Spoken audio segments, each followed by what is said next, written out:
melalui firman-Mu yang kami pelajari. Hamba-Mu yang Kau percayakan untuk menyampaikan kebenaran, Engkau memberkati pikiran, ucapan, sehingga bahasa firman Tuhan dapat kami mengerti dengan bahasa yang sederhana. Bapa, kami mau siap untuk belajar firman-Mu, berbicara kepada kami. Kami sudah berdoa memohon di dalam nama Tuhan, bersyukur. Haleluya, haleluya. Semua katakan amin. Silakan duduk Bapak Ibu. Shalom. Ya, bersyukur bagi kita semua Bapak Ibu, kita bisa bertemu lagi. Ini merupakan minggu ketiga di mana kita belajar akan sebuah kebenaran firman Tuhan yang terus dan terus. Nanti bulan depan kita akan memasuki di bulan misi, maka tema-tema misi yang dari pusat sudah disampaikan dan akan nanti diatur, dan kita berbicara dengan bergerak. Istilah kami adalah kalau kita bertumbuh tidak bergerak dan tidak bertambah, itu bukan visi yang berjalan. Kita hanya berjalan di tempat. Maka bulan depan Agustus kita akan berbicara tentang bagaimana bermisi dan kita bergerak. Ya, saya sudah memikirkan bagaimana tema tahun depan selama perjalanan. Satu yang saya syukuri Bapak Ibu, terima kasih dukungan doanya. Saya berangkat hari Kamis ke Kobar dan kembali hari Minggu. Dan itu pertama kali saya menyelusuri Sungai Mahakam hanya sampai di Melak, naik kapal. Saya lihat Google, saudara, coba lihat titik kami jalan, itu kayak ular, saudara. Ya, saya coba, di mana ada jaringan BTS-nya, maka hiduplah HP saya. Untuk menghibur diri 13 jam, kurang lebih 14 jam, dan kami tiba jam 4 subuh, berangkat jam 7 pagi, tiba jam 4 subuh di sana. Kalau baliknya cepat, saudara. Berangkat jam 5, tiba jam 9 pagi sudah ada di pelabuhan yang ada di Big Mall sana itu. Dan orang luar biasa, saya bilang ini terpaksa. Yang bagi cepat dapat di atas itu tidurnya memang mepet-mepet kayak pisang yang dijemur, saudara. Situ enggak bisa miring badan, laki perempuan duduk, siapa yang dapat di nomor itulah dia. Dan saya bersyukur, saudara, ini pengalaman bagi saya, kalau ke Malino dulu naik kapal enggak seperti itu. Ada tempat duduk, kita duduk saja 12 jam pun dia tetap duduk. Ini posisinya kita tidur. Yang di bawah, saudara, saya lihat. Mereka tidak tidur ya duduk, tidur. Dan dengan alat-alat motor semua, dengan barang-barang. Kalau yang dari hulu, ya pingsan kita. Kita di belakang, dari di bawah sampai ke atas itu cium bau durian, saudara. Yang di situ. Saya langsung, sesusah-susahnya kita di atas, tapi yang di bawah lebih susah. Tapi mereka menikmati, saya melihat saudara, menikmatinya. Setiap singgah, bukan berkurang, setiap masalah 3 pelabuhan ya. 3 pelabuhan, 2 atau 3 itu singgah, itu bukan berkurang saudara, bertambah. Ada yang bawa motornya. Jadi orang yang tadi duduk dapat tempat, masuk motor bergeser. Tapi hal yang menarik bagi saya turun naik di situ. Dan sehat aja, saya bersyukur acara di Kubar. Saya bertemu kurang lebih 380 hamba Tuhan, itu lebih dari itu, dan kegiatan di sana bisa berjalan dengan baik. Terima kasih untuk dukungannya. Nah, ini yang saya syukuri, terima kasih untuk doanya. Saudara, mari kita melihat, saya mengulangi supaya kita ingat tema-temanya. Dalam tema kita bulan ini berbicara tentang hidup bersama Allah, kita menjadi produktif. Minggu pertama saya berbicara, minggu kemarin kedewasaan rohani, yang Ibu Yanti sampaikan, ada namanya rohani, ya, orang-orang dewasa rohani dan kekanak-kanakan rohani. Kalau Anda mau, saudara, saya selalu mengingatkan, mari putar kembali khotbah-khotbah kita. Ya, bukan hanya menambah jumlah yang diputar orang di sana, tetapi kita lihat ulang apa kegiatan-kegiatan ibadah kita, kita coba lihat di sana. Dan bukan hanya kita, sekarang di Kubar minta link kita, saudara. Teman-teman hamba Tuhan yang saya kirim tadi masih mereka minta. Jika kami tidak bisa ikut, karena saya katakan jika mau dengar khotbah kami ada online-nya di sana. Dan ada pelayanan kegiatan kami beribadah yang di rumah sakit mereka minta. Nah, tadi saya katakan ada beberapa rekan hamba Tuhan minta saya kirim link. Ya, kirim. Ya bisa jadi berkat di sana. Itu sebabnya saya katakan kita ulang. Nah, saya coba di kapal waktu ibadah itu kan berangkatnya jam 5 sore, saya lihat linknya, saya dengar khotbah itu selama di kapal, Ibu Yanti khotbah, saya lihat nyanyi semua. Saya bukan, setiap selesai khotbah saya pulang, saya putar lagi kembali rekaman yang di YouTube, saudara. Full kegiatan kita itu. Di situ saya mengevaluasi pelayanan. Itu sebabnya mari kita ulang kembali, bukan cukup sekali. Ya, waktu saya nonton itu Pak Yance katakan, Pak dengar khotbah, iya ini di gereja saya terekam di YouTube. Saya katakan, saya mau dengar khotbah Ibu Yanti juga. Jangan pikir Pak Yusak nggak dengar, saudara, saya dengar juga. Khotbah saya sendiri saya putar ulang. Saya lihat juga kegiatan ibadah kita. Itu sebabnya saya berterima kasih kepada semua. Ya, terlebih lagi nanti akan diputar. Terima kasih juga tim pembangunan. Kemarin saya kaget Pak Wandi dan itu gerakan mereka, itu yang luar biasa. Ya, saya sudah kirim itu kepada beberapa teman, minta bantuan kepada mereka. Mereka katakan, saya bilang ini pekerjaan dari panitia pembangunan dan anak-anak muda kami. Mereka pinter buat ini, kalau Pak Yusak nggak bisa. Ya, saya kirim proposal itu dan ada nanti diputar. Terima kasih, siapa Melan mengisi suara, juga Anggi dan Pak Wandi, timnya dengan Pak Lei. Ya, itu saya ada, nanti kita coba. Itu dijapri ke proposal kita untuk tanah. Mengapa saya ngomong ini? Saudara, kalau sudah Tuhan gerakan, jangan mundur, saudara. Jalan. Itu sebabnya minggu depan kita berbicara, jika sudah mentok, gitu ya, istilahnya. Kalau mentok mau kemana lagi, gitu. Kita ini sudah mentok. Pak Daud katakan, Pak, ini baru pertama kali buat proposal begini. Yang saya lihat, saya bilang, dosa puji. Ngomong sama anak pemuda kami, anak pemuda dengan panitia, saya juga kaget tiba-tiba itu muncul, dikirim, saya katakan. Ya, ngisi suara dalam bahasa Inggris, bahasa Indonesia. Saya bangga, saya sebagai gembala, saya terima kasih untuk panitia dan teman-teman anak muda kita. Nah, ini yang saya sampaikan, berterima kasih, kebaikan, sehat semua. Dan saya juga sampaikan dukung dalam doa, nanti sore saya akan berangkat lagi ke Balikpapan, saya akan berangkat jam 4 kembali, ada pelayanan seminar pembekalan hamba-hamba Tuhan di Balikpapan, ada 2 hari, Senin dengan Selasa. Kemungkinan kalau malam saya pulang pagi subuh hari Rabu dari sana, tolong doakan. Ada beberapa hamba Tuhan, kurang lebih 60 hamba Tuhan gabungan gereja. Saya dengan Pak Hendra, kami akan pembekalan hamba-hamba Tuhan. Di Kubar ini kalau salah programnya juga, kalau hadir 900 hamba Tuhan, saudara.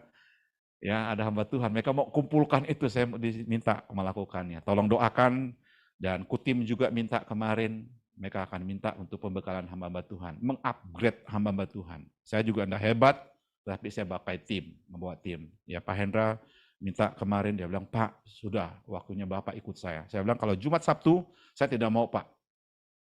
Tapi hari lain saya mau. Dia bilang, Senin dengan Selasa, Pak. Oke, saya mau ikut. Saya katakan, nah tolong doakan, jam 4 sore kami akan berangkat. Saya ke sini, sempat lihat acara kita nanti, anak sekolah minggu ada di sini, dan Pak Hendra jemput saya di sini. Kami langsung ke Balikpapan. Saudara, itu yang saya syukuri dan mohon dukung dalam doa. Mari kita melihat, bulan lalu kita berbicara hidup bersama Allah, kita produktif, yang kemarin Ibu Yati berbicara di sana, kedewasaan rohani. Minggu ini kita berbicara kebahagiaan yang sejati. Mari melihat firman Tuhan lagi yang kita baca tadi. Firman Tuhan di dalam Matius 5, ayat 1 sampai dengan ayat yang ke-12, tapi saya tidak membaca semua ayat itu, tetapi saya membaca ayat yang ketiga dengan ayat yang ke-12. Seluruhnya akan saya bahas. Ini namanya khotbah di bukit. Ya, khotbah pengajaran Tuhan Yesus. Ayat yang ketiga dikatakan di sana, saya membaca dalam terjemahan yang lain, saudara. Dia dalam bahasa Indonesia, tapi diterjemah dalam Alkitab terjemahan lain. Dikatakan di sana, kata berbahagia itu, saya baca diterjemah, diberkati, dikatakan di sana. Diberkatilah orang yang miskin dalam roh, sebab mereka yang mempunyai kerajaan sorga. Diberkati ayat 11, diberkatilah kamu apabila orang mencelahmu dan menganiayamu, dan mengatakan segala macam perkataan jahat terhadapmu dengan fitnah karena aku. Ini bagiannya, saudara. Saudara, semua dikatakan di sana, kalau kita perhatikan, kalau kita bertanya dari anak kecil, ya dari anak kecil sampai orang dewasa, maka semua katakan ingin happy, ingin senang, ingin bahagia. Tidak ada satupun, baik orang miskin, orang kaya, orang berpendidikan, maupun orang yang non berpendidikan, orang di kota dan di pegunungan, semua punya kerinduan apa? Bahagia. Ingin senang, ingin supaya keluarganya, kalau dia berkeluarga, keluarganya itu tidak susah, kata yang sederhana. Tidak menderita dan tidak tertindas, saudara. Kalau kita bertanya, maaf, dengan negara yang lagi ribut sekarang, yang ribut ini, coba wawancara anak-anak yang tidak berpindah anak di sana. Semua katakan kami mau merdeka istilahnya, mau damai, mau senang. Ya, Kita belum mengalaminya, saudara, mengalaminya. Gempa iya, ada di Indonesia. Tapi kalau gemuruh pesawat terbang dengan dentuman meriam itu kita tidak dengar itu. Nada terjadinya. Saudara bayangkan, semua orang dikatakan menginginkannya dan tidak ada satupun orang di dunia ini lahir dan mengatakan bahwa saya tidak mau ada namanya yang kebahagiaan. Saudara, ini yang perlu bagi kita pahami yang baik. Semua orang dikatakan mendambakan sesuatu yang menyenangkan secara khusus dirinya. Ada orang punya pandangan seperti ini. Kalau saya ingin senang, ingin bahagia, maka saya ikut tempat-tempat tertentu di dunia ini. Ya, apa anak muda sekarang ini? Apa istilahnya itu? Nongkrong bareng. Ya. Nongki-nongki. Coba pertanyaan, nongkinya kah yang dia butuhkan atau pergi happy-happy-nya? Ayo, nari anak muda.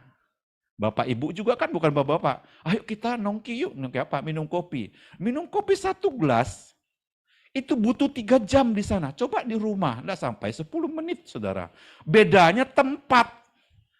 Dia itu, coba tanya, itu dia ingin senang sebenarnya, bukan tidak mau diganggu. Toh dia dengan teman-temannya juga ngopi, bisa duduk 1 jam, 2 jam. Di rumah enggak sampai 10 menit, saudara. Gelasnya sama ukurannya, kopinya sama, beda tempat aja. Ya kan?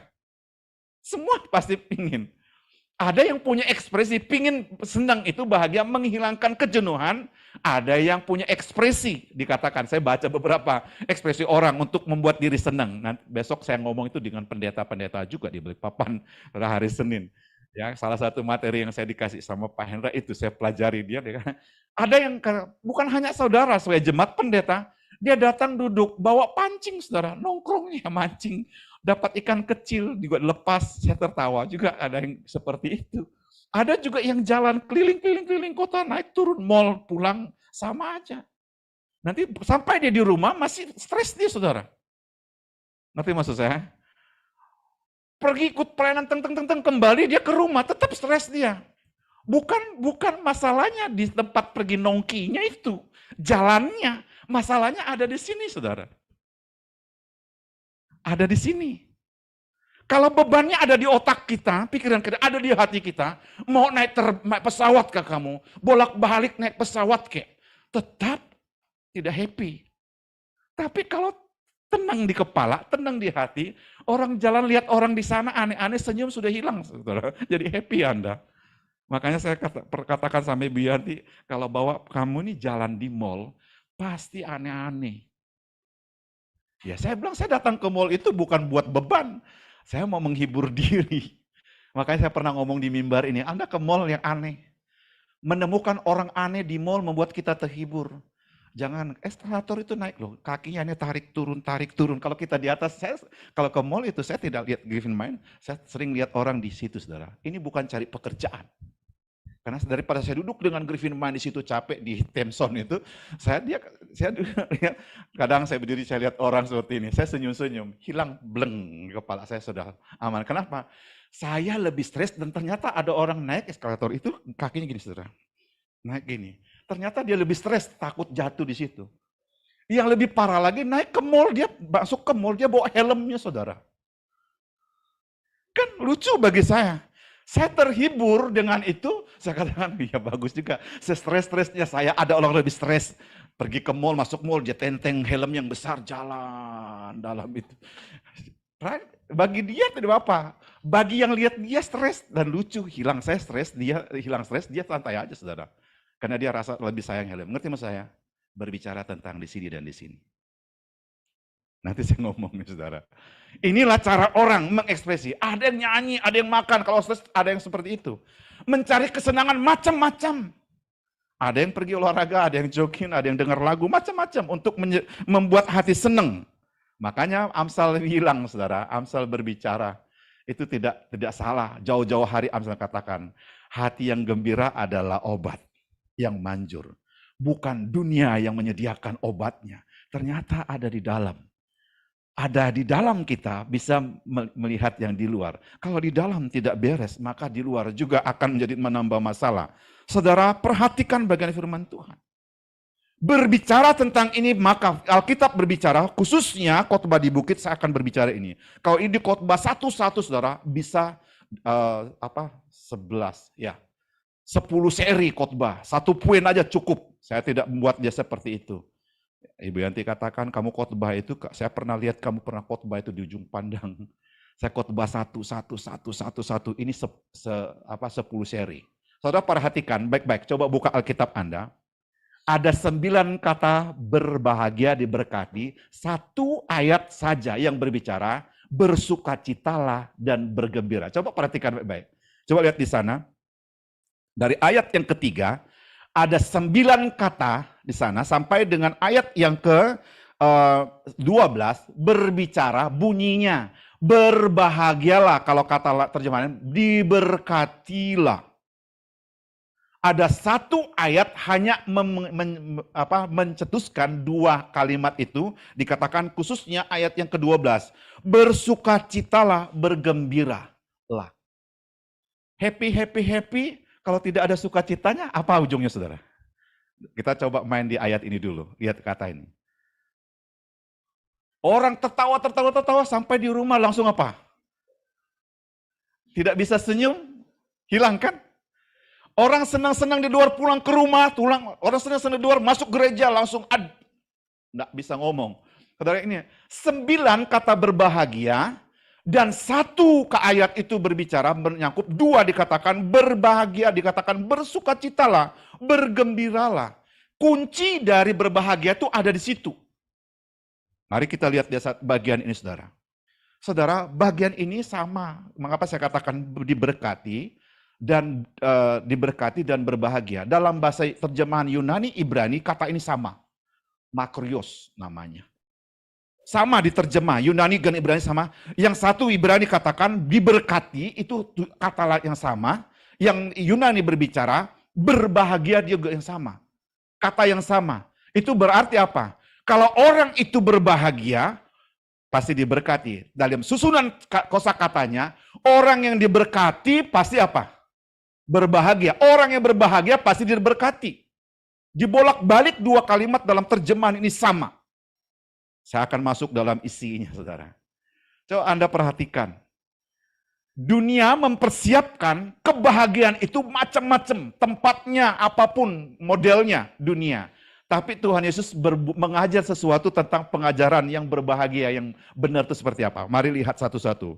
Ayat yang ketiga dikatakan, berbahagialah orang yang miskin di hadapan Allah, karena mereka yang empunya kerajaan surga. Dalam terjemahan lain dikatakan, berbahagia orang yang membutuhkan kerohaniannya mau bertumbuh. Karena mereka, saudara bayangkan, kalau Anda tidak rindu tentang kerohanian Anda bertumbuh, lu tidak masuk surga gitu. Bahasanya sederhana sekali. Kalau ada orang yang mengabaikan pembinaan rohani, kerohaniannya mau bertumbuh, bukan di rumah saja, tapi di gereja bertumbuhnya. Kalau ada orang yang mengabaikan pertumbuhan rohaninya, jangan harap masuk surga. Maka Tuhan bilang, ini yang bahagianya. Nggak enak ya? Kok gitu ya Pak? Berbahagialah orang yang miskin rohani. Miskin dalam arti punya kerinduan, haus tentang kegiatan rohani. Kalau ada orang mengabaikan kegiatan rohani, jangan harap lu masuk surga. Itu bilang. Tapi kalau orang yang rajin punya ke aktivitas rohani, merindukan kerohaniannya, itu punyanya kerajaan surga ada miliknya. Kalau dunia katakan siapa kalau mau bahagia ini di sini, itu hanya sementara. Bisa aja nanti Pak Yusak. Ya saya kemarin ngomong sama Ibu Yanti, memang saya ngomong sama Ibu Yanti sebelumnya, waktu kita ke tanah di Bayur, saya ngomong, nggak apa-apa. Saya bilang, ayo kita pergi, setelah minggu harus pergi lagi ke sana. Karena ada aktivitas, saya tidak pergi. Tiba-tiba sama Ibu Yanti, saya mau ke Bayur, ke lahan kita di sana. Saya bilang, saya mau nggak ambil tanah, polybag.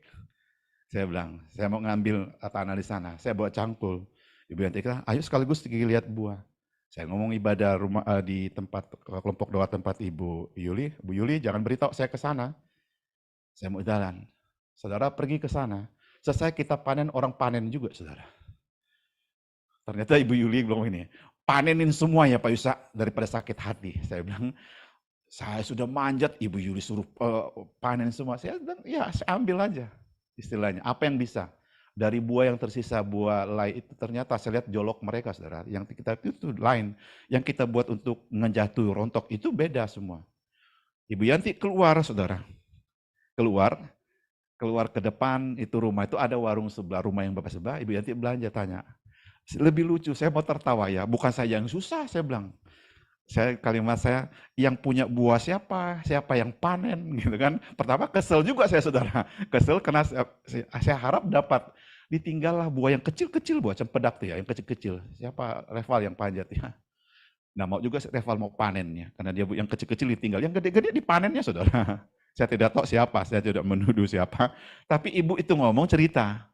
Di situ saya langsung, sudahlah, bukan saya aja yang dicuri gitu, tempat tanah kita yang dicuri buahnya. Ngerti maksud saya? Ternyata saudara, ibu itu cerita, ada mobil di sana mungkin itu, dia bilang pickup sering ini, dan bukan hanya satu kali. Kebun jagung yang orang tanam besar, saudara. Di pinggir bebas, saudara, tidak ada yang panen. Tapi di tengahnya habis buah dipanen orang, saudara. Dia bilang, sering terjadi di sini Pak, bukan hanya buah itu. Dia bilang, kami punya kebun jagung, sering di sini Pak, berapa luasnya. Di tengah ini habis nih Pak, isi jagungnya, dia bilang. Di sini masih ada isinya, nanti kalian mau cari ke tengah, sudah habis. Oh ya, saya bilang gini, yang panen happy-happy, saudara. Yang nanam stres, saudara. Saya jadi di mobil itu bilang, kenapa? Iya, saya mau khotbahnya hari Minggu. Ya, kita mau marah juga nggak bisa. Menggerutu juga nggak kembali buahnya. Lebih baik menikmati happy-happy sama dengan yang ngambil itu. Bawa happy-happy, kita juga happy, ngapain pusing. Ibu bilang, kami punya kebun jagung di sana. Lumayan luas itu, dia bilang. Wah, sudah mau panen nih, sudah mau ini. Sekalinya kami panen. Cukup luas orang panen di tengahnya. Saya bilang lebih hebat dari binatang pemakan hama. Kalau pemakan hama dari pinggir dia baru ke tengah. Ini enggak. Manusianya pinter, dia panen di tengah. Karena tidak ada yang lihat. Saya duduk merenungkan. Oh iya, ini terkadang ini ujian yang diberikan Tuhan. Kalau rohani kita tidak baik, saudara, maka keluar dari mulut kita apa, saudara? Memaki. Saya jujur aja, saudara. Saya coba bilang, wah, kadang ini harus belajar juga seperti ini. Bukan setuju perbuatan mereka. Alkitab bilang, berbahagialah orang yang rindu terhadap kerohaniannya. Mereka miliknya. Ini baliknya. Coba perhatikan. Yang kedua perhatikan di sana. Berbahagialah orang yang dikatakan di sana, yang lemah lembut karena mereka yang memiliki bumi. Kedamaian itu diciptakan bukan oleh secara universal, saudara. Saya mau menyampaikan Bapak, ini bukan menghakimi pemimpin yang lagi ribut nih. Ya, Putin dengan Ukraina di sana bukan ribut. Coba presidennya, stop perang, saudara. Stop juga orang kan? Coba berpikir kita, tentara tidak tidur-tidur, hawa dingin di sana, semua ada yang korban di sana. Hanya satu perintah, pemimpin. Anda mau happy, lemah lembut, dosa tunggu dari luar pengaruh, dari kita, saudara. Berbahagialah orang yang lemah lembut karena mereka yang memiliki bumi. Itu berarti apa? Dalam terjemahan lain, engkau yang bisa mengendalikan dirimu, maka keamanan itu engkau nikmati. Saudara, mau coba supaya orang rumah benci sama kita, tes aja marah satu orang di rumah, saudara, tanpa alasan. Tes aja. Jangankan hewan peliharaan kita tendang tanpa alasan, saudara, bisa melawan. Tadi pagi saya buat renungan doa pagi. Dalam kitab Amsal pasal yang ke-6 ayat 6 sampai 8, Salomo katakan, pergilah kepada semut, belajarlah kepada mereka. Ternyata ketika saya renungkan kalimat itu, saudara, ternyata semut itu banyak, ada 8, saya tidak khotbahnya, ada 8 kelebihan dari yang Salomo minta kepada mereka. Mereka itu tidak pernah berkata, lu santai ya. Kami capek-capek di rumah masak buat ini, lu duduk-duduk nonton, makan aja. Tidak ada. Semut itu tidak pernah ngomong, dia kerja-kerja semua, tidak ada pemimpin jalan, tidak disuruh jalan kerja. Dan mereka ngumpul satu tempat, tidak pernah ribut. Ketika saya merenungkannya, ternyata pantas Salomo berbicara dengan hikmat, pergilah kepada semut, belajar kepada semut, dan lihat bagaimana cara mereka. Saudara, lemah lembut itu tidak perlu dari lain, dari kita. Ketika kita terjadi ada suatu pengendalian diri dalam diri kita, maka lingkungan di sekitar kita, disebut milikmu bumi. Di sekitarmu ada ketenangan. Saya selalu katakan sama keluarga kami, kalau engkau ingin diberkati dan didoakan orang lain, jangan buat masalah sama keluarga. Tapi jika engkau ingin dikutukin orang, buat aja masalah. Tiap hari kau dikutukin orang. Bukan hanya keluarga yang mengutuk kamu, tapi orang di sekitarmu juga mengutuk kamu, teman-teman mengutuk kamu. Tapi buatlah engkau aman di sana, menyenangkan. Maka engkau menghadirkan sukacita, engkau diberkati, didoakan orang. Yang berikut coba perhatikan di sana saudara. Ini dia standarnya yang Tuhan minta pengajarannya. Berbahagia dikatakan ayat yang ke-5. Berbahagialah, ya, 6, berbahagialah orang yang lapar dan haus akan kebenaran karena mereka akan dipuaskan. Istilahnya, setiap kita punya standar keinginan masing-masing. Tidak ada yang sama. Kalau saya mau berdoa, itu cara saya berdoa. Tuhan katakan, ada kerinduan setiap orang. Ada titik-titik jenuh kita, saudara. Nanti minggu depan saya berbicara, saya bocorkan khotbah saya. Saya katakan, kalau kita sudah tidak bisa mentok dengan pikiran kita tidak berusaha ke kiri kanan, baru kita sadar ada Tuhan, saudara. Ya, saya ulang kalimat saya. Ketika ada masalah, kita berusaha dengan argumen macam-macam mentok, baru kita bilang, Tuhan tolong saya. Bahkan kita, Tuhan di mana kamu tidak tolong saya? Tuhan tidak pernah bilang. Saya khotbah dalam penghiburan kemarin, saudara, saya katakan, nah ada waktunya. Saya minta maaf, langsung minta maaf, saudara. Saya ngomong di mimbar nih, saya minta maaf dengan keluarga. Karena saya tidak tahu apa hubungan keluarga, bagaimana hidup mereka. Saya disuruh khotbah, ya saya khotbah apa aja tentang penghiburan itu. Saya hanya berbicara. Mungkin terakhir kemarin dia suami almarhum ini minta pertolongan kepada kamu. Tolong saya ambilkan makanan. Lu tidak tolong, Tuhan panggil dia. Menyesal, nangis. Tapi tidak bisa memutar waktu pertolongan. Jika engkau ada dengan keluarga, lakukan dengan maksimal, saya bilang. Ini yang dikatakan berbahagia, saudara. Kalau engkau haus, ada yang mau minta tolong, bantu, berikan kepada mereka. Kenapa? Kita tidak punya tahu waktunya, kariusnya. Tuhan mengajarnya kepada kita. Haus dan lapar kita tentang kebenaran. Mungkin hari ini kita haus dan lapar, besok ada masalah, kita bisa tinggal Tuhan kok. Maaf, saya katakan di mimbar saya ngomong nih. Saya menangis di kapal dalam hati, bahkan di tempat kami nginep, saya menangis. Saya mendengar laporan kepala bimas yang di Kubar, bahwa urutan kekristenan di Kubar itu turun. Orang Kristen di Kubar yang paling tinggi dulu, sekarang turun grade-nya. Saudara, ada banyak anak-anak muda meninggalkan imannya di sana. Karena banyak pendatang yang menikah di sana, bekerja di sana, meninggalkan imannya. Kekristenan itu turun grade dari 1, turun grade, saudara. Saya katakan bagaimana caranya? Satu-satu cara apalah? Pengajaran di gereja kita harus kuat. Kecintaan tentang pelayanan di gereja harus kuat. Kalau gereja tidak kuat pengajarannya, saya katakan, lihat 10 tahun yang akan datang, gereja akan kosong. Gereja di Kubar itu saudara tahu 36 denominasi gereja ada di Kubar. 36. Pendeta sekitar kurang lebih 800 pendeta ada di Kubar. Gereja menurut mereka data yang ada di sana, GKI 37, 36 gereja. GPDI yang paling banyak, saudara. Tapi saya hitung-hitung gerejanya, grade kekristenan masih di bawah, saudara. Ngerti maksud saya? Karena ada kerinduan, haus tentang kebenaran itu sudah menurun. Di mana kuncinya? Gereja dan keluarga harus kuat tentang pengajaran. Menguatkan anak-anak kita, saudara. Yang berikut dikatakan di sana, saudara. Berbahagialah orang dikatakan di sana, orang yang murah hati karena mereka akan beroleh kemurahan. Ada sesuatu kalau terus kita baca begini, ada sesuatu yang Tuhan ajarkan, jika engkau tidak melakukan ini, kamu tidak dapat ini. Jika engkau tidak sungguh-sungguh melakukan perintah Tuhan ini, bagian firman Tuhan, engkau tidak mendapatkannya. Yang kedua, saya akan menyimpul sampai di situ dulu. Dikatakan, jika kita tidak punya pengalaman rohani dengan Tuhan, apa yang kita sampaikan, ceritakan kepada orang lain, Bapak Ibu. Itu sebabnya berbahagialah orang yang menderita, berbahagialah orang seperti ini, berbahagia seperti ini, karena orang-orang Kristen yang punya pengalaman seperti ini, kalau dia berbicara, dia pernah mengalaminya. Dia pernah mengalaminya. Kalau dia menderita, dikatakan dia miskin secara finansial, dia tidak memiliki apa-apa, dia pernah mengalami. Kalau dia berhasil, dia ceritakan saya.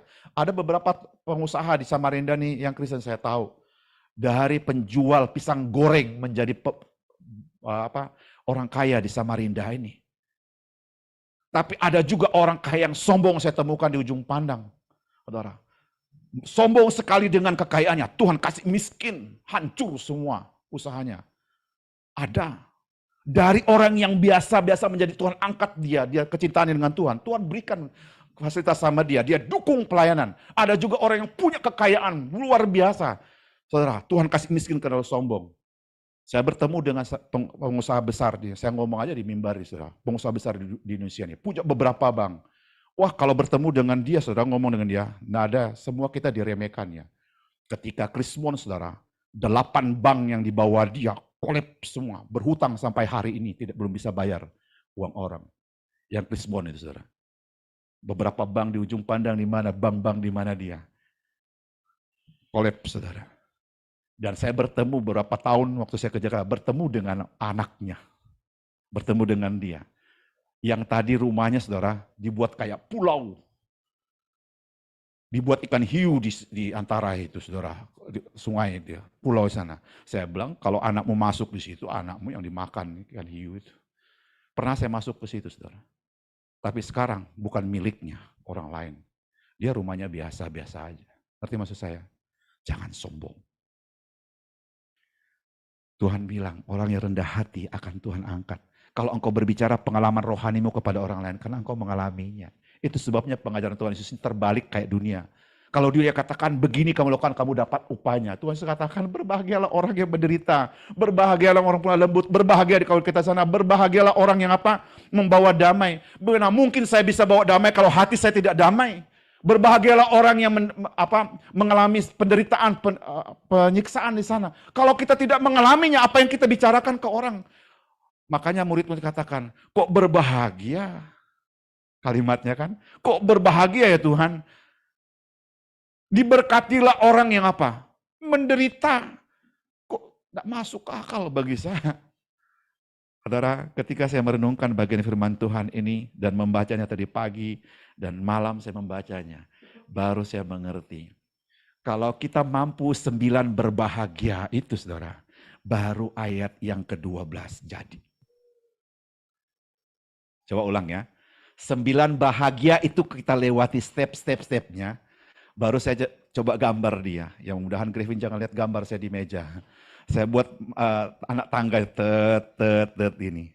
Kalau saudara, kalau kita buat anak tangga itu ini, maka bersukacitalah, bergembira dan bersukacitalah itu di puncak bukan di bawah, saudara. Saya katakan orang yang sampai di atas. Anda pernah siapa yang suka di sini jalan naik gunung, pergi lihat. Saya suka waktu itu kadang ibu ya, saya sudah tidak ikut teman-teman. Kadang kami itu beberapa hamba Tuhan naik itu. Ada puncak yang di mana ini? Di Sempaja naik itu. Apa namanya itu Pak? Hah? Iya, yang di atas. Kalau kita lihat Kota Samarinda. Naik motor memang setengah mati, saudara. Capek jauh lagi, sampai di atas sana. Cuma sedikit aja tempat duduk di situ. Baru kita lihat Samarinda itu. Kayak adem aja gitu, saudara. Tapi jalan ke sana kan, itu naik, ada tinggi lagi nih naik motor ke sana. Ibu Yanti pernah tanya sama saya, dia katakan, kemana kamu pakai gitu? Pergi ke tempat gunung yang lihat Samarinda itu.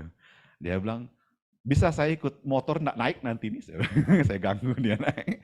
Ya, berarti Pak Yosef tahu, sampai di atas tuh kita duduk saudara sore. Saya pikir saya aja, ternyata ada beberapa hamba Tuhan, ada orang-orang duduk di motor tuh lihat Samarinda. Wih, begini rupanya di bawah, langsung lega. Ngerti maksud saya? Bersukacita itu dia di sana, kunci di atas. Ketika kita sungguh-sungguh melewati 1, 2, sampai 9, baru bersukacita, bergembira dan bersukacitalah. Karena engkau mengalaminya, dia katakan.